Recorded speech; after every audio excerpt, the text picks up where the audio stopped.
president, who is also running for president, was suspended by the president, again unjustly in violation of our own Constitution and bylaws. He contacted me to ask me to represent him, and I did represent him in his hearing to get him back to work, not to keep him from running against me as president. Right thing to do. So even in my absence from the DFT office, I have still tried to provide the level of leadership and the type of input who is being dealt with unjustly. I think Keith and I are going to work together, continue to work together as we have in the past. But in the end, and I can just put it right now in broad terms, then I just want to say that I think that difference really is the political action relative to the struggles. Keith earlier said ultimately a president is responsible to the specific members. And of course, narrowly taken, that's absolutely true. You can't deny that. The president is the president unit. Classroom teachers, librarians, social workers, etc. is the case here. But my point is this, that we're not going forward in 2008 unless we realize an important part, we are still one part of a struggle for quality education and for equality in the society and in metropolitan Detroit and specifically in the schools. And our students more and more are stepping up and saying we're tired of the discrimination and the inequality and the inferior conditions. And the parents are saying, we've got to join. In some cases, we've led that action. We need to do more of it. It's the only way to go forward. It's the only way to stop the attacks. It can stop the attacks, all the attacks, and it can take us forward. We need to be concerned with that. And every time we've had concrete proposals along this line, as I indicated earlier, at the union meetings, we've explained it concretely, the members have voted overwhelmingly for it. We want the chance, we need the chance now to actually run the union with that general perspective.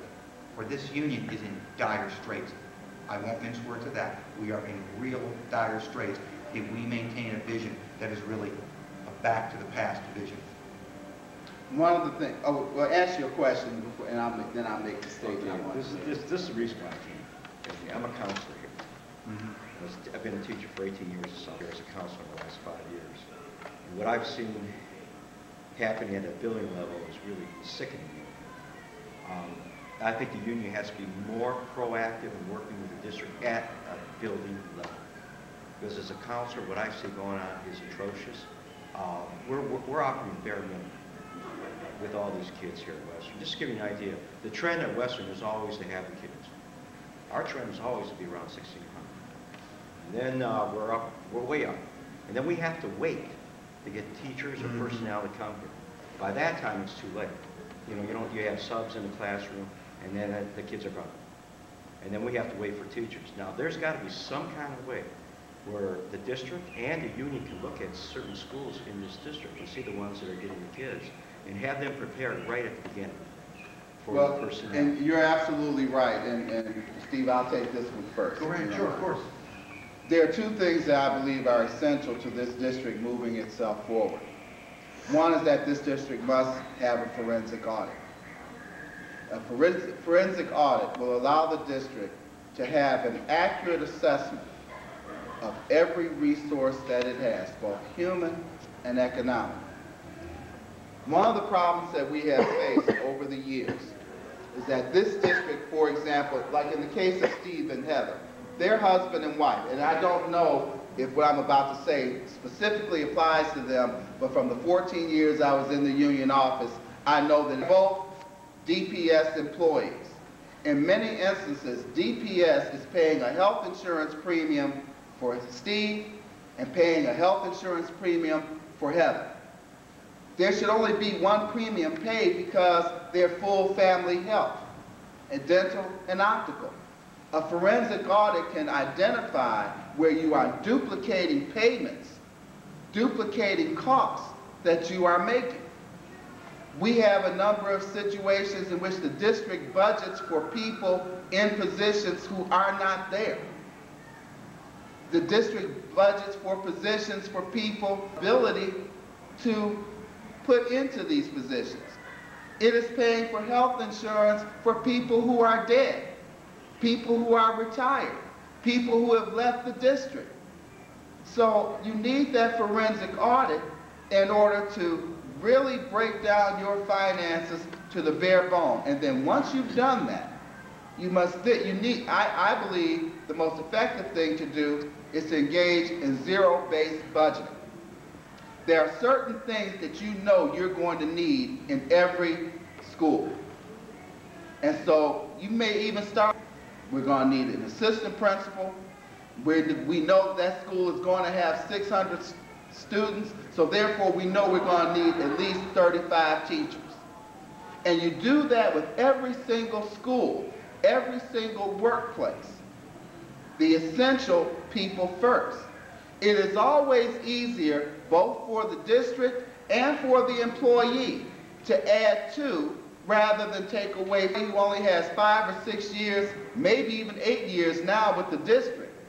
It is impossible for you to plan and build your family's future when every single spring or every single summer you're wondering, is this the year I get the layoff notice that really lays me off? If you do zero-based budgeting, then it allows you to not overstaff. It allows you to not repayments that you have to make. And then the other thing that we need to do that I will be a proponent for, we need to offer a retirement incentive for those members who have, say, 30 years or more. But you've got to make it financially worth their while. So for example, if you offer a $35,000 severance package along with their full benefits up front, plus their sick bank cash out, now you created something that is worth their while, because while you budget for those positions at $73,000, if you only have to give them $35,000, plus you no longer are saddled with paying for their health benefits, then you're able to save in the area of about $33,000 per teacher that you offer this incentive to, and it must be across the board. Then you're able to retain some of those less senior teachers, able to attract new ones, and give them hope for some economic and occupational stability. That is how you work in that. But here's where you ask your question. If I am fortunate enough to be elected president, one of my first acts will be to call the leaders of the respective caucuses together, because a primary concern of mine is how splintered this union has become.